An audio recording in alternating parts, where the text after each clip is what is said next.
যাদের নিজের পিতৃত্বের ঠিক নাই, তারা একবার শেখ মুজিবকে পিতা বানায়, একবার মোদিকে পিতা বানায়, ইদানিং তারা ট্রাম্পকে তাদের পিতা বানিয়েছে। তাদের পিতৃত্বের ঠিক নাই, সেই আওয়ামী লীগের রাজনীতি আমরা বাংলাদেশে চাই না। এখনো সরকারি প্রশাসনে, গণভবনে যে দেখা যাচ্ছে সেই শেখ মুজিবের ছবি রয়ে গেছে। আপনারা অন্তরে মুজিববাদকে ধারণ করছেন, অন্তরে আওয়ামী লীগকে ধারণ করছেন, আর মুখে বলছেন ওই ফ্যাসিস্ট শেখ হাসিনার মতো আওয়ামী লীগকে নির্মূল করতে হবে। একই মুখে এক কথা আর অন্তরে আরেক কথা দিয়ে আপনারা কিভাবে সংস্কার করবেন আমি জানি না। আর আপনাদের এই কালক্ষেপণের জন্য আওয়ামী লীগ সুযোগ পাচ্ছে, আওয়ামী লীগ পুনর্বাসিত হওয়ার চেষ্টা করছে, আওয়ামী লীগ গুজব ছড়ানোর মাধ্যমে গুজব লীগ হয়ে রাজপথে নামার চেষ্টা করছে।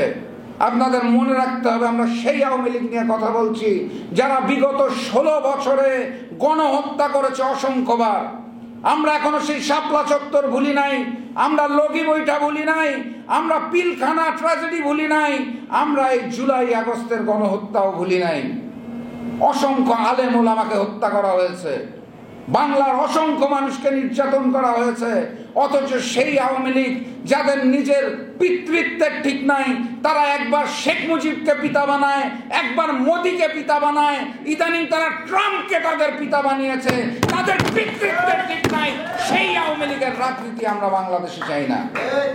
সংগ্রামী সাথী এবং বন্ধুগণ, বাংলাদেশের মাটিতে আমরা যখন এক দফার আন্দোলন এনেছিলাম, তার অর্থ এটা ছিল না যে শেখ হাসিনাকে বিদায় দিতে হবে।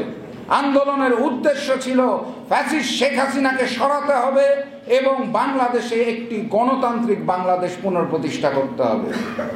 বাংলাদেশে গণতন্ত্র প্রতিষ্ঠা করতে হলে একটি ভোট লাগবে, রাতের ভোট নয়, আগে থেকে বাক্স ব্যালট বোঝাই করা ভোট নয়, ডামি নির্বাচন নয়। জনগণ যখন তাদের নিজেদের প্রতিনিধিকে নিঃসংকোচে ভোট দিয়ে ক্ষমতা আনতে পারবে, সেদিন গণতন্ত্র পুনঃপ্রতিষ্ঠা হবে। সেটি একটি অন্তর্বর্তীকালীন সরকারের মূল দায়িত্ব।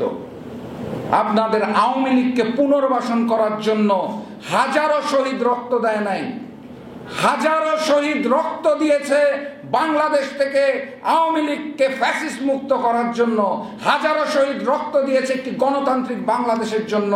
অথচ আপনারা কালক্ষেপণ করছেন এবং আওয়ামী প্রেতাত্মাদের পুনর্বাসন করছেন। কথাবার্তা পরিষ্কার করে বলতে চাই, দিল্লি ভারতে বসে রয়ের দ্বারা পরিকল্পনা করে ট্রাম্পের নাম ব্যবহার করে আপনারা যদি বাংলাদেশকে আওয়ামী লীগের নামে পুনর্বাসন করতে চান, কথাবার্তা পরিষ্কার, বাংলার তৌহিদি জনতা বাংলাদেশে আর আওয়ামী লীগের রাজনীতি করতে দিবে না ইনশাআল্লাহ। বাংলাদেশ থেকে আওয়ামী লীগের রাজনীতি চিরতরে নিষিদ্ধ ঘোষণা করা হয়েছে এবং আমরা এই মাটিতে আওয়ামী লীগের রাজনীতির নামে অপরাজনীতি আর দেখতে চাই না। আর সর্বশেষ অন্তর্বর্তীকালীন সরকারকে বলতে চাই, সকল রাজনৈতিক দল, পেশাজীবী সংগঠন, শ্রমিক সংগঠন সবার সাথে আলোচনা করে রোডম্যাপ ঘোষণা করুন। কালক্ষেপণ করবেন না, কাল বিলম্ব করবেন না, আওয়ামী লীগকে পুনর্বাসনের পরিকল্পনা করবেন না, তাহলে আবারও এক দফার আন্দোলন শুরু হবে, রাজপথ আবারও গরম হবে, প্রয়োজনে আপনাদের বিরুদ্ধে আন্দোলন হবে এবং গণতন্ত্র সেই গণতান্ত্রিক বাংলাদেশের স্বপ্ন দেখে সবাইকে একত্রিত থাকার আহ্বান জানিয়ে, দ্বিধা বিভক্ত না হওয়ার জন্য বিনীতভাবে অনুরোধ রেখে, চোখ কান খোলা রেখে সকল ষড়যন্ত্রকে রুখে দেওয়ার আহ্বান জানিয়ে আজকের মতো বিদায় নিচ্ছি। বিজয়ের পথে যাত্রা শুরু, জীবন অথবা মৃত্যু। আসসালামু আলাইকুম।